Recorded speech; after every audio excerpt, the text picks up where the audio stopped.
ce qui est tombé comme sanction? Non, disons qu'il faut se réjouir de ce que ceux qui vont à l'encontre de l'éthique du sport soient sanctionnés. C'est tout à fait de bonne guerre. Parce que, vous savez, le football charrie tellement de passion. C'est essentiellement émotif comme activité. Et quand vous questionnez la rationalité des acteurs qui sont autour du football, il y a parfois des débordements qui sont inexplicables quand les gens s'y mettent à cœur joie. Trivialement, dans nos quartiers, on dirait qu'ils ont mis les organes, ils ont mis le cœur. Mais c'est compréhensible parce que il ne faudrait pas qu'on arrive à ce type de débordement. En Angleterre, on a connu... sanctionne non, c'est normal. Une joie débordante? Oui, c'est normal. En Angleterre, on a connu les hooligans qui sont beaucoup plus violents. Voilà. Qui peuvent parler de violence. Est-ce qu'il y a eu violence ce soir-là? Non, on peut exprimer violemment sa joie et on peut exprimer violemment sa joie. Est-ce qu'il y a donc eu violence? On peut l'exprimer de manière calme. Donc si la décision est tombée et qu'on estime qu'il y a eu des débordements après le match contre la Côte d'Ivoire, ce qui n'est pas totalement faux non plus. Dans le sport, moi qui joue un peu au basket, tu sais qu'il faut être fair play. Il faut être fair play, accepter les sanctions et les décisions.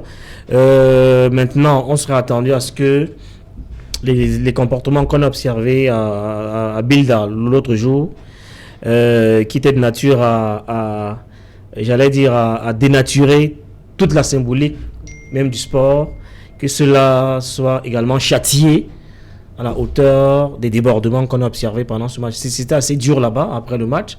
Les Lions ont du mal à sortir du stade parce que les supporters s'en prenaient physiquement même à certains joueurs. Et vous voyez que ça ne s'est pas arrêté. Jusqu'aujourd'hui, même après encore le match, après ce match à Bilda, c'est notre compatriote Toko Ekambi qui tous les jours et sa vie est même menacée. On estime qu'il est celui par qui le malheur est arrivé. Donc il faut que la FIFA, de temps en temps, rappelle ce type de dérapage, ce type de personnes à l'ordre et maintenant il revient maintenant aux fédérations discipliner leur fauteuil supporter, indiquant que tel type d'attitude pourrait nous amener à telle sanction. Encore que vous avez des dérapages où on peut vous retirer des points quand on estime que vous êtes allé un peu trop loin dans vos manifestations. Non, il faut que les gens fassent attention quand ils vont au stade. Ce n'est qu'un jeu et il faut de temps en temps apprendre à rester fair play. Voilà.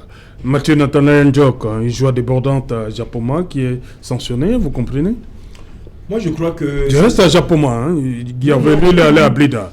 Restons à Japoma. Non, cette sanction est appropriée parce que nous avions condamné le comportement des Camerounais ce jour-là, ouais, qui sont allés au-delà de descendre sur le stade pour jubiler la victoire des Lions indomptables et qui, même dans les couloirs du stade, ont chahuté, agressé verbalement et même physiquement certains supporters ivoiriens.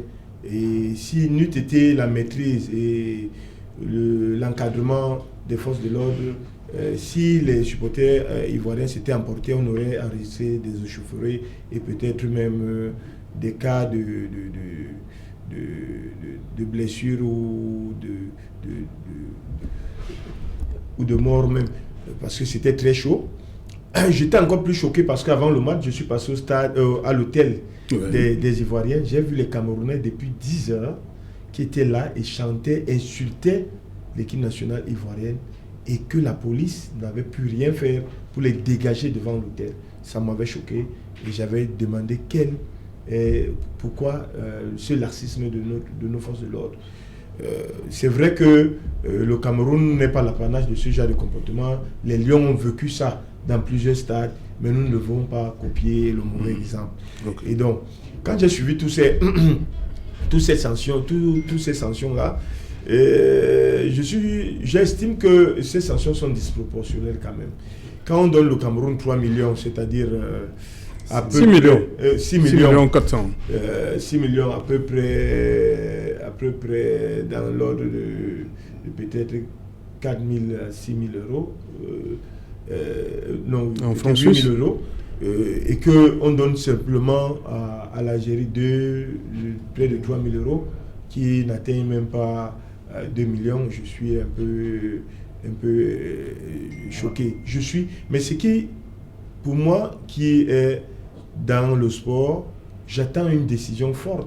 Par rapport à c'est celle du Nigeria, Oui. où Un officiel de la un CAF. officiel de la CAF, un officiel médical de la CAF a été tué, pas parce qu'il a été visé, mais parce que ce genre de débordement, le public est descendu sur l'aire de jeu, a commencé à balancer les chaises après leur non-qualification, à balancer les chaises à tout vent, et il se trouve que des chaises et tout un banc de touches est tombé sur lui et il en est mort. Et je crois qu'il y a...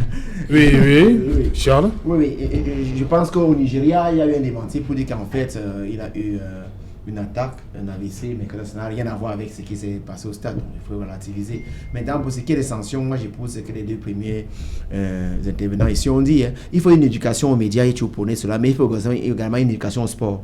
De plus en plus, les gens repartent au stade, mais les gens ne connaissent pas quels sont les responsables des différents acteurs. Autant les joueurs sur le terrain ont leurs responsabilités en tant que joueurs, les spectateurs doivent en avoir les leurs, les entraîneurs, on a vu comment ce qui se passe en Algérie. Donc, il faut une éducation. Les gens commencent à reprendre goût avec le football, aller au stade, mais je crois qu'il faut maintenant travailler. Les nouveaux acteurs qui ont en charge l'Africa Foot doivent penser à éduquer aujourd'hui les Camerounais au sport, les vertus du sport. Quand on c'est les médias. Non, les médias doivent jouer leur rôle, mais il faut qu'on ait les messages quelque part pour porter ce message-là. C'est-à-dire que, et puis qu'on ait les outils pour faire cela. Je crois qu'il faut une véritable éducation au sport parce qu'aujourd'hui, beaucoup de personnes ne savent pas encore ce qui veut dire être un spectateur, aller au stade, quel comportement est-ce qu'on doit avoir quand on est dans un stade. Voilà, c'est suffisant pour vous, Charles Prince Joël Mokage. Les sanctions là, il faut. Fallait frapper un peu plus fort pour décourager ceux qui seraient tentés à l'avenir de poser de tels actes. Serge Alain, I think that the FIFA that has slammed the sanction has a body that is observing. FIFA doesn't take decision like that. It has a body that must have observed the action that happened in Cameroon in the course of the African Nations Cup. I want to say that I feel that the action is in place because we want to remember that in the Olympic Stadium there is a stampede that occurred in Cameroon that killed many persons died. 8 persons. Yes, 8 persons. Thank you, Serge Alain. And so many other persons were injured. So I think that the regulatory organ, so far as football is concerned, is in place.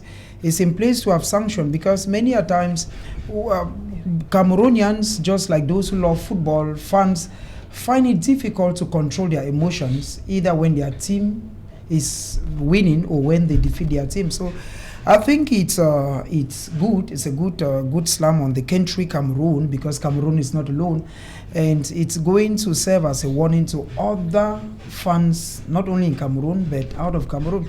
And I want to tie with what Njok said that we're rather expecting, just like Gitu said, that we're expecting that there is something that has been ongoing in Cameroon, that is the match that took place in Blida, the match Cameroon against Algeria. Algeria versus Cameroon. Algeria versus Cameroon. Algeria is still to swallow the fact that they were defeated by Cameroonians. Not Algeria, the coach. Yeah, the coach. No, Algeria as a team because... No. It's a The federation reacted also. I'm saying so because we have seen Algerian supporters in Lyon attack Karl Toko Ekambi. Non, c'est bon, on va dire que c'est peut-être parce que le coach depuis plus de mois n'arrive pas à faire le deuil, à passer à autre chose. Ça qui a réveillé. Ce n'est pas Karl Toko Ekambi joue depuis, c'est parce que Belmadi il qu'en parler. C'est ça qui a réveillé les supporters lyonnais qui malheureusement s'en prennent à leur joueur Karl Toko Ekambi. Yes, says you know that till now the dust is still to settle whether or not Cameroon actually won Algeria, because Algeria is still demanding that they want the match to be replayed, and FIFA is still to take a decision whether Cameroon is already the final victors of that match or not. And at one time we're told that FIFA is thinking of withdrawing all Algerians who had paid or booked to go to Qatar to watch the World Cup. So I think that FIFA took a good decision, but there are more pressing things that football lovers all over the world wanted to hear from FIFA. One of them would have been that, okay, Algeria, Cameroon won you. Don't bring the discussion again, which Cameroonians are still to hear that. And secondly, Cameroonians were also expecting to hear that, okay, the FIFA has sanctioned Algeria, because of the comportment. We remember, Serge Alain, that an Algerian journalist made comments that were considered derogatory on the president of the Cameroon Federation of Football, Samuel Eto'o. And FIFA is still to react, and I think that, if my memory has not failed me, some days back or some weeks back, the president of Cameroon Federation of Football, Samuel Eto'o, had actually written a letter to FIFA saying that, okay, these things came to my own person and I want action. So I think that FIFA is in line, because a lot of things happened when the African Nations Cup was going on in Cameroon. And like somebody said on this platform, the money is something not too big, but at times it's not actually money, because one individual within Fecafoot, that is Samuel Eto'o, can give that money with the left hand. But the issue should be, what is the sanction that has been taken against Cameroon? So much so that it should act as an eye-opener, not only to Cameroonian fans, but to other countries, like what happened in Nigeria, where a medical personnel lost his life because Nigerian fans could not believe that they were defeated and they could not go to Qatar. So I think that FIFA should go beyond financial terms, because when it's just about money, people at times think that it's more of a kind of a business. It should be sanctions that are heavier than the monetary aspect. FIFA should go beyond monetary aspects. That's what I think, Serge. Voilà, on va donc revenir. On convient tous que la liberté de la presse est un problème, un réel souci au Cameroun. Mais Charles, dites-nous, comment faire? C'est quoi le problème véritable? Qu'est-ce qu'il faut? Oui, on arrive à cet idéal-là. On se rend bien compte que c'est un idéal. La première difficulté au Cameroun, c'est l'accès à... Et vous avez dit la liberté s'arrache, hein, vous avez repris. La liberté s'arrache, c'est l'accès à l'information. Mais à côté de l'accès à l'information, il y a également des tests existants qui ne sont pas appliqués. Il faut que tous les acteurs jouent leur rôle si on veut arriver à impressionner. Tous les acteurs. Tous les acteurs. Quand il n'y a pas les acteurs, il y a d'abord l'État.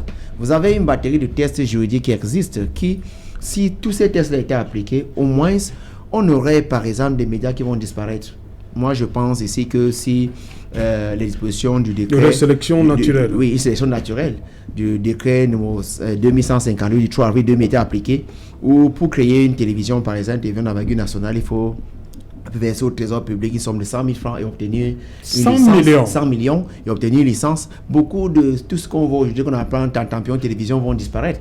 On aura donc sur le marché des télévisions qui sont capables de payer comme des salaires décents, des médias audiovisuels qui sont capables de payer les salaires décents aux journalistes. Donc au moins, il y aura des sections naturelles. Je dis, très bien, il fallait commencer par là. Oui. À côté de cela, vous avez la Convention collective des journalistes et des métiers connexes à la communication depuis 2008 qui a été signée, mais le syndicat plaide pour que l'État fasse tout, que les patrons l'appliquent. Les patrons ne l'appliquent pas. Si cela était également appliqué, on est sûr qu'il y a beaucoup de médias qui vont disparaître. On parle de 700 titres à ce moment-là. Je crois qu'on parlerait plus de 700 titres à ce moment-là, parce que pour être sûr que vous avez un collaborateur, il faudra en mettre le prix.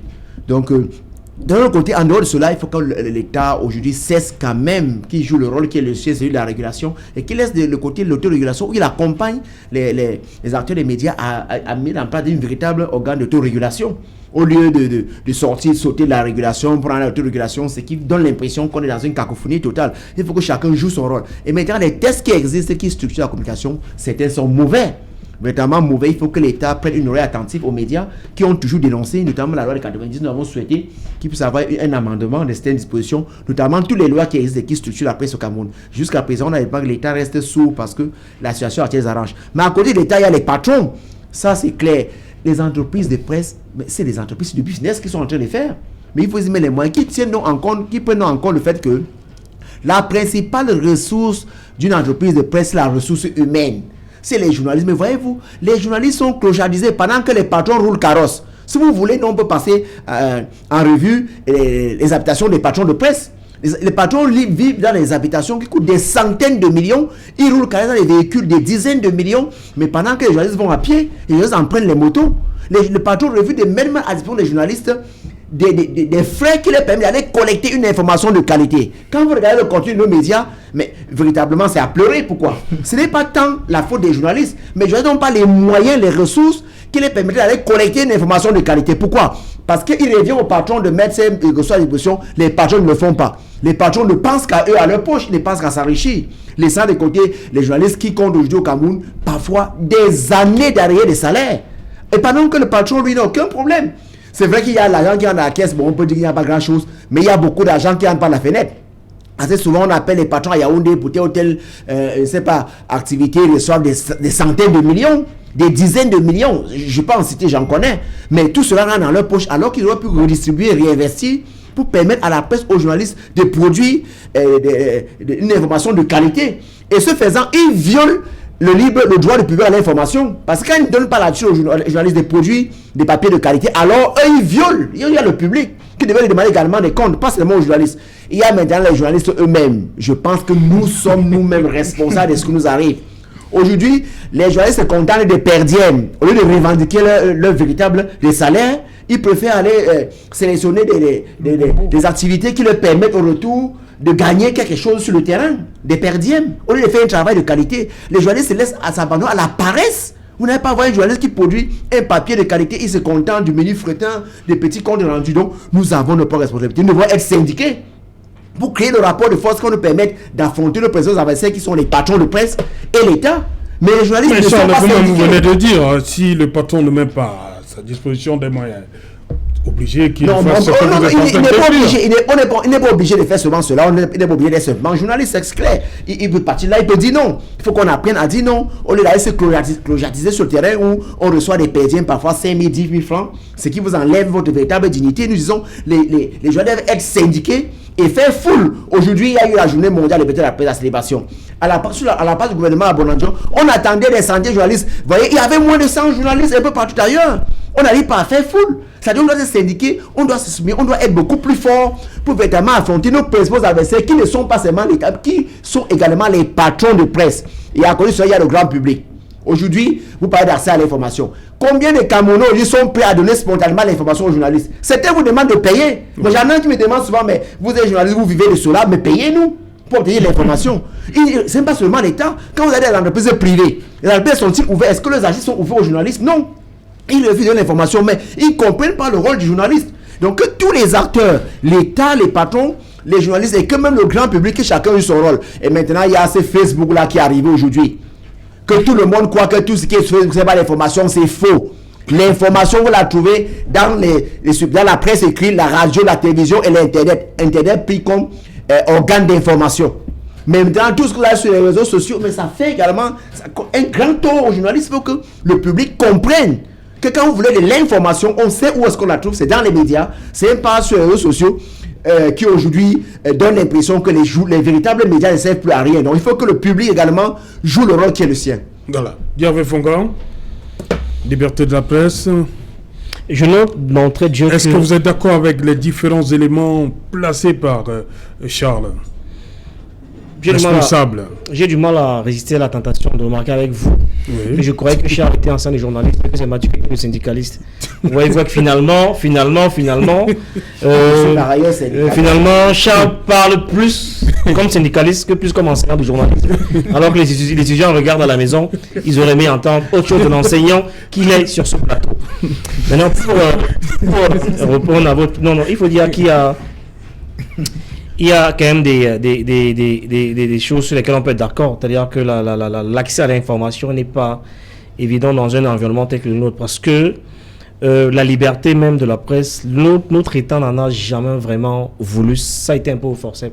Parce que de 1960 en 90, on a toujours eu une liberté de la presse qui était contrôlée par les pouvoirs publics.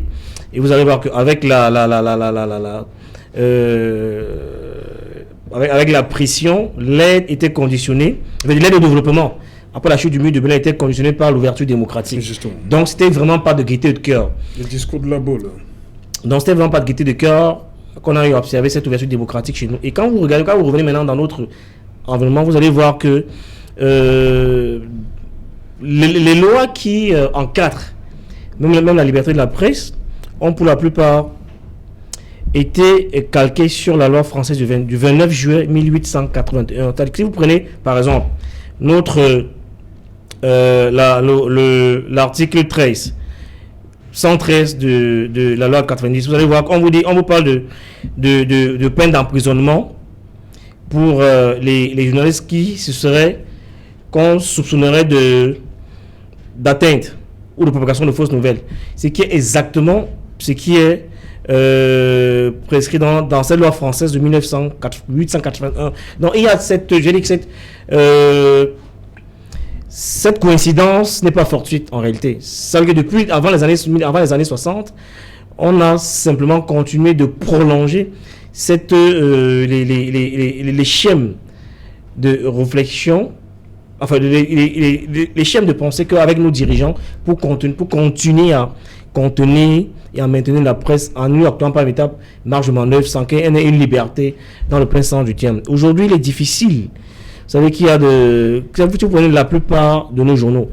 Charles est enseignant, il est, je crois, un des rares dans notre environnement qui a reçu plusieurs prix dans la presse, dans l'investigation, par exemple, journalistique, et dans l'enquête, qui est un genre de plus en plus rare dans notre environnement médiatique. Parce qu'en la vérité, les conditions d'accès à l'information est telles qu'aujourd'hui, si vous prenez nos journaux, que ce soit la presse avec grand P, que ce soit la radio, en presse écrite ou en télé, vous voyez que 80% du traitement de l'information, en général, c'est des comptes rendus. Il y a très peu d'enquêtes. Il y a très peu d'investigations. Et c'est dommage, parce qu'aujourd'hui, c'est ce que Charles aurait dit. Charles a parlé d'un problème de moyens. Est-ce qu'on met les moyens adéquats à la disposition du journaliste? Il est un patron, hein. Aujourd'hui, voilà. Est-ce que vous mettez les moyens? Voilà, justement, vous êtes directeur de publication. Ceux qui ont été formés à la bonne école, qui sentent un sujet et qui sont conscients des ouvertures qu'on peut avoir après avoir fait un bon papier d'enquête, une bonne investigation, les débouchés sont extraordinaires à l'international. Non, vous ne répondez pas à la question. Ceux qui ont fait la bonne école, ceux qui ont fait la bonne, qui sont bien formés. Non, vous êtes déjà à la fin. Peuvent eux-mêmes, non, je dis vous êtes au niveau des conséquences, des suites. Se donner les moyens de produire. Se donner les moyens. Se donner les moyens de produire des papiers de qualité. De presse qui parle. De produire des papiers de qualité. Mais non, je ne quand même pas de presse. Je vais dire que je peux avoir un collaborateur qui me dit que je sens. Je vais faire une enquête sur la position de l'huile de palme, par exemple, et que le sujet est bien présenté, et que je suis convaincu de la pertinence du sujet, et que lui, et que le collaborateur me présente quelles sont les perspectives. Parce que les ouvertures, il les connaît, je n'ai aucune raison de ne pas mettre les moyens à sa disposition, parce que lui, il sent d'abord le sujet. Parce que si vous mettez les moyens à quelqu'un qui ne sait même pas quoi faire, ça ne servira à rien en réalité. Il faut aussi... Là, on passe de 400 000 à combien, là? Non, c'est le minimum. 400 000, c'est le minimum hebdomadaire. Je veux dire que quand vous avez un collaborateur qui est bien formé, parce qu'il a été bien formé par Charles, et que le syndicat a fait son aggiornamento avec plusieurs séminaires de mise à jour, que le gars sent un sujet, parce qu'il est ouvert, il est cultivé, il dit c'est cette enquête DP, je sens qu'on peut la faire, ça va coûter tel montant, voilà les perspectives, voilà les débouchés. Il n'y a aucune raison à ce que le DP ne mette pas un moyen pour produire un papier de qualité d'investigation journalistique, parce que les débouchés sont extraordinaires à l'international quand on fait des papiers de qualité. Mais il faut que le collaborateur soit outillé, qu'il ait les armes nécessaires pour pouvoir produire ce type de papier. Le DP mettra les moyens à sa disposition. Voilà, Joël Mokake, par rapport à l'accès à l'information, est-ce qu'aujourd'hui, ce problème qui s'est posé à une certaine époque, l'accès à l'information, la presse privée et les médias capitaux publics, est-ce qu'aujourd'hui les deux ont un égal accès à l'information, surtout dans l'institutionnel? Serge Oleng, I think that talking about access to information in Cameroon, we know very well that there are certain offices that only the state broadcaster has access to. You will agree with me that once, maybe say the European... Je vous donne un exemple. Avant, plusieurs fois, les équipes d'Equinox Télévision ont été mises de côté pour accéder au stade d'Olembe, avant la CAN. I was coming to that. Sesh, I want to say that when we talk about press freedom, we're also looking at access to information, because access to information is another ingredient that has got to do with press freedom. But it's regrettable in Cameroon that once there is maybe a meeting, say for instance with the UN, the United Nations refugee, the person who is in charge of Refugee Commission, who for instance was in Cameroon some days back, Filippo Grandi, they tell you he was received by Prime Minister Philippe Mouillard. Prime Minister Chief Dr. Joseph John Gote, not Philip Muyang, you will hear that it's only the state media that is given access to go and cover.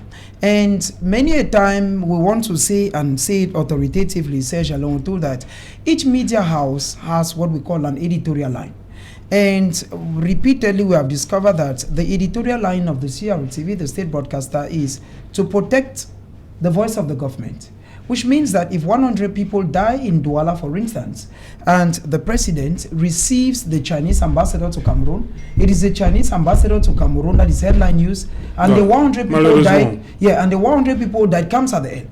But now, when you want to look at the news, the inverted pyramid of journalism, what is it that should come first? People have died. It's more newsworthy. Yes, it is more newsworthy. Human interest. It's more news. It should be more news than the Chinese ambassador, because he can come even tomorrow. But people have died today. But I think that, Serge, when we look at access to information in Cameroon, it's still to an extent journalists of the private press. Here I come in as a journalist. It's very difficult to have access to information. When you call somebody and you tell the person, okay, this thing happened, I want us to discuss about it. The person on a very calm note will tell you, okay, we can talk about it. But when you tell him, okay, you spoke very well, it is now time for me to bring the camera in. He tells you no. He tells you no. I will not want the camera to come into the game. But now, when this event occurs, a case in point, Serge Alain, is the Anglophone crisis has been ongoing in the two English regions. You will agree with me that once the state broadcaster has an agenda to set, because Guy Fongan talked about it, Malcolm and Shaw will talk about agenda setting. Once the state broadcaster has a message to pass, they want to shape the way people reason, they now interview an authority. There has been the case of land grabbing that is ongoing in the northwest and the southwest, and even in Douala. The recent case is a case of Bisenge, Vale Bisenge, where the Minister of Land Property, that is Henri Ayiba-Isi, you will discover that the state media has access to talk to the minister. Why? Because they already have an agenda that they want to shape to the people of Vale Bisenge who are listening to the state broadcaster. But now, can Equinox be given that same access to the same minister? The reason will be that the private media is going in not only as a media house, but the state media is going in as the people who also feel affected. Because one of the reason why the private media is there, the private media is what, or the media generally says, is what we call quatrième pouvoir, the fourth estate. The media is there to observe what the judiciary, the legislative, and the executive does. But unfortunately for our country, Cameroon, you will not, no divisional officer, Serge Alonto, we grant you an interview without talking to his boss, the SDO. The SDO will not talk to you without talking to the governor.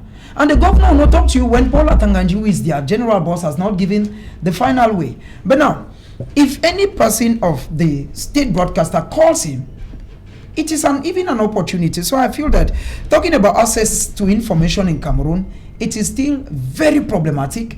Those of the private media that we still find it very, very difficult. A very simple example says, a truck... To end? To end. A truck killed a young man in Susa some days back.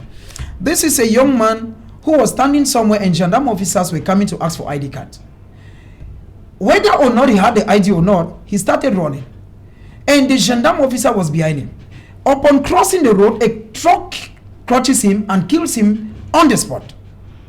Now, you will want to find out from the gendarme or his boss, the commandant, that what happened. He will tell you, I will not react. Yaoundé should react. Now, you're asking yourself whether Yaoundé was in Susa when the guy was killed. That's the question. But now, at the end of the day, when we of the private press must have come out with what we struggle, because we always struggle to want to make balance, because you will not want to say Charles Fongan, for instance, did this without getting his opinion. But now you always want to bring balance, which is part of the ethics of the profession. You now gather. At the end of the day, the state broadcaster knows how to assess the geo of that area, and the geo brings another story that may not be what the population actually witnessed, because the population are saying what they saw. which is the real information. So I think says that access to information is really, really, if we want to read it on 100, Cameroon is still on 2%. Voilà, c'est un peu trop dur. Hein. No, it's on 2%. There is no access to information. Oui, Mathieu. Even when you go, for public events, the big man will tell you where is this media. Without the media, it does not talk. La CRTV, I don't want to call it. La CRTV, sans ça, je ne parle pas. Voilà, sur l'accès à l'information, on a toujours ce problème. La presse privée continue de souffrir le martyre. Globalement, il faut dire que dans l'exercice de la profession de journalisme au Cameroun, l'environnement n'est pas favorable. L'environnement est très liberticide. Et Charles Fongan l'a dit globalement, mais je dois le dire de manière plus spécifique. Les lois actuelles sont très pénales, et notamment la loi sur la cybercriminalité est véritablement une chasse aux sorcières sur tous ceux qui veulent profiter de la liberté d'expression pour s'exprimer sur les réseaux sociaux. Et on a vu que beaucoup de nos compatriotes, des lanceurs d'alerte comme Paul Tuta, Bienton, ont été traqués, et même Mimi Mefo ont été traqués pour avoir utilisé les réseaux sociaux et en avoir fait une plateforme de communication ou d'information. C'est pourquoi je dois dire qu'on est quand même le 3 mai et que le thème de cette année, de cette édition, est le journalisme sur l'emprise du numérique. C'est que nous reconnaissons que l'arrivée des réseaux sociaux menace sérieusement la crédibilité de la presse.